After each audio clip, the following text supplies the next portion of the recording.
كل يوم ديك عرفتي ما عندي شي حاجة صحيحة راسي ودني كلشي كيضرني، شي حاجة ما عندي أي طلب حدا لي على كلشي لقاني كلشي أي بلاصة فيها الكورسور فيها مجروحة، مكاينش شي بلاصة صحيحة عند الجسم ديالي، يعني أنا اللي كنبان لها في الطريق إلا تعصبات على شي حاجة ولا غير مع ولادها تقدر مضربوش وتضربني أنا بلاصتو، السيد يمكن كيشرب مكيعقلش في ديك الساعة فاش كيضربني يعني هي حاجة تافهة. صراحة هاد الناس ما كنت كندير حتى شي حاجة اللي خايبة ولا شي حاجة أذية، غير بوحدهم هكاك على شي حاجة بسيطة حتى كانوا كيضربوني هي ولا راجلها ولا تحرشوا عليا يقول لي راه دارت شي حاجة خايبة فهمتي ولا تعدات فهمتي شي حاجة هكا بسيطة كتنوض كتضربني بأي حاجة في يديها ما عندهاش المشكل، أي حاجة في يدها يوميا يعني العصا ما كيرحمونيش بالمرة، واخا كنطلبهم واخا فهمتي ما عندهمش رحمة في قلبهم ولا ما عرفت يعني حتى في دارنا ما كيخليونيش نمشي لدارنا كيكذبوا عليهم كيقول لهم راه فهمتي يقول لي ما بغاتش تجي كيقول لي هي ما بغاتش تجي واخا انا بغيت نمشي لدارنا كيقول لي لا راه هي اللي ما بغاتش تجي ماشي انا اللي بغيت نجي، ديما كيديروا بحال هكا في الاعياد فهمتي المناسبات كيخليونيش نمشي فهادشي اللي فهمتي كيخليني ما عرفتش حيتاش فهمتي السيد يمكن كيشرب مكيعقلش في ديك الساعة فاش كيضربني يعني هي حاجة تافهة، ولا السيدة كتعصب على شي حاجة كتعصب على شي حاجة في الزنقة ولا مع شي واحد تجيلي أنا تضربني شي تبل فيا ديك الغباية ديالها، يعني أنا اللي كنبان لها في الطريق إلا تعصبات على شي حاجة ولا غير مع ولادها تقدر مضربوش وتضربني أنا بلاصتو، فهمتي إلا تعصبات مع شي ولدها ولا بنتها تقدر أنا اللي تجي فيا الدقة أنا اللي تضربني بلاصتو. عندي 27 عام تقريبا دابا 7 شهور أنا خدامة عندهم من شهر واحد، لا أول مرة هادي أول مرة كنخدم خدمت عند هاد الناس 7 شهور لا تقريبا 6 شهور يعني الشهر الأول كانوا معايا مزيان ولكن من بعد من شهر جوج تبدلت المعاملة معاهم هكاك ولفوا هكا نسي بحال ولفوا يضربوني هادي ولات عندهم عادي خصهم يضربوني ما ضربونيش ما كيرتاحوش ولا ما عرفتش خصهم ضروري يضربوني يوميا نوصل ليهم والله أنا ما سمحتش ليهم والله فهمتي ما سمحت ليهم الدنيا الأخيرة عندي بزاف راه هرسة مثلا يدي وعندي هرسة مني في عاوتاني قال الدكتور عندي هنايا هرسة هنا كانت كتشتف عليا هنا كانت كتكيني في الأرض وكتديري برجليها وحتى هنايا عندي السنة ديالي هرسة ديال راجلي هنايا ماشي دارت 3 أيام ونص هكا هرسة بجوج إيديا درت عليهم قال لي مهرسة أنا الصراحة مزيانين معايا كلشي مزيان معايا في عمارة كلشي كيتعامل معايا مزيان كلشي كيتعامل معايا مزيان كاملين البنات ولا الدكتور كلشي كيتعامل معايا مزيان ربي يخليهم كلشي الحمد لله كيتعامل معايا مزيان أنا من جلست مع عندهم البارح كلشي الحمد لله كيتعاملوا معايا مزيان والله هاد المعاملة اللي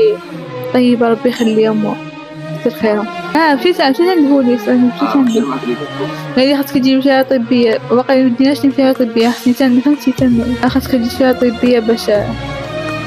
شوفوا داكشي فهمتي مازالني معاه شينا مرة واحدة تلاقينا معاهم نهار نهارتني بالليل نهار اللي هربت فيها الساعة جات عندي السيد عيطوا ليها دابا انت غتتابعيهم انا غنتابعهم ما يمكنش ما نديرش هكا حيت الشرا بزاف يديروا ليا ماشي ساهل نطلب الناس يعاونوني فهمتي ويشوفوا من حالتي بزاف تعدل بزاف تعدل بزاف معاهم لا مستحيل نعاود شي مرة اصلا صحتي ما بقات عشان كنت كيولي صحتي ما بقات فهمت حاجات مرة كرهوني في الخدمة وفي حياتي كلشي ما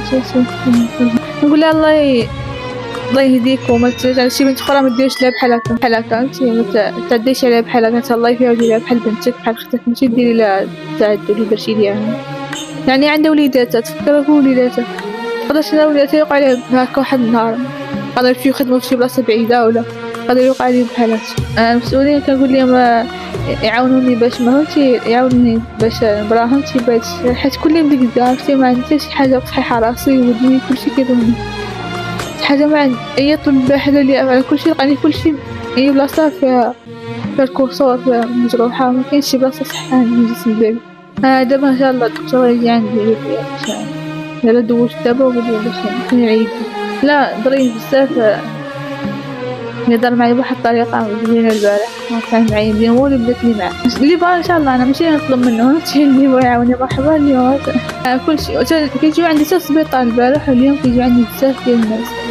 جاو عندي البارح في السبيطار هنا انا الله يعمرها دار راني باقي الخير في الدنيا باقي الخير كما كاين الناس الخايبين كاين الزوينين يعني باقي الخير في الدنيا. السلام عليكم دكتور رشيد شرقاب أستاذ جامعي في الإنعاش والتخدير. أنا هاد السيدة هادي كانوا اتصلوا بنا الإخوان نهار 3 بالليل على اساس واحد السيده خصها مساعده وداكشي، وهما اللي طلبوا باش تجي هاد السيده للمصحه. دونك ملي جات المصحه البارح في الصباح، ملي شفناها وكشفنا عليها، كانت الحاله ديالها واحد الحاله ديال انهاك جسدي وذهني، وكانت مسكينه فواحد الحاله يرثى لها. دونك كان اول حاجه هي كان الاستقبال يكون في المستوى كما العاده، وكان ضروري فالي لا غاسيوري باش هاد السيده تحس بالامان، وسيرتو ما نهضروش معاها في هذاك الشيء، هاد الاحداث اللي وقعت لها ما نهضروش فيها،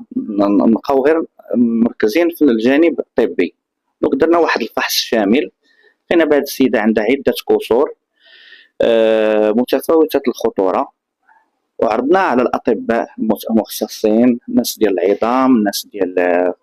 اللي عندهم اختصاص ديال القفص الصدري، الناس اللي عندهم داكشي ديال الدماغ والاعصاب، والناس ديال الانف والحنجره، المهم كاع الاخصائيين اللي كان خصهم يشوفوها راه شافوها. درنا لها تحاليل طبيه، درنا واحد التقييم شامل ديال الحاله ديالها،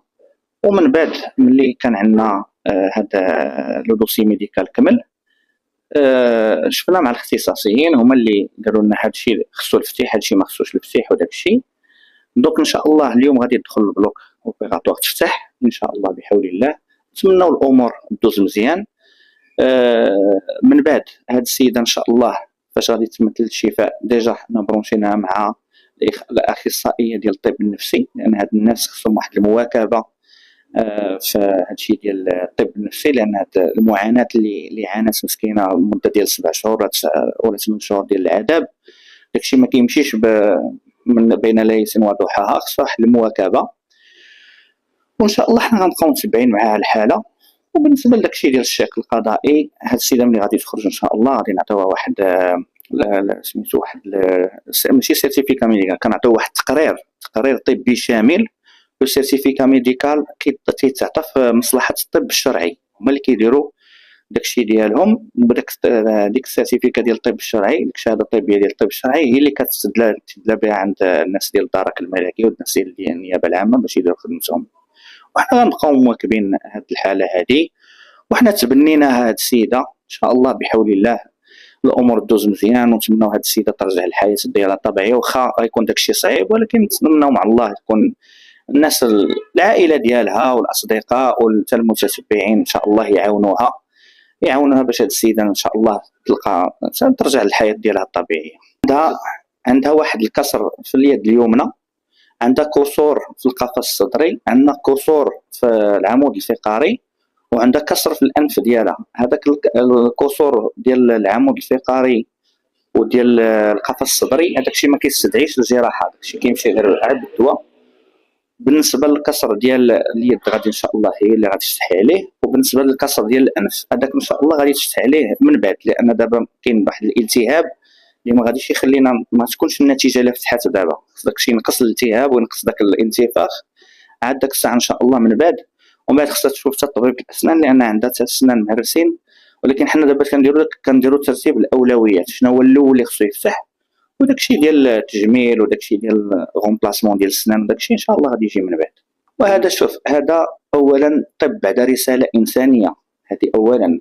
الميساج اللي خصو يدوز للمغاربه هما ما خاص تكون ثقه في الطاقم الطبي، لا الناس ديال الطب العمومي ولا الناس ديال الطب الخاص، لان دائما كيمشيو الناس يقول لك الطب الخاص هكا راه كاين داكشي ديال سميتو كاين شي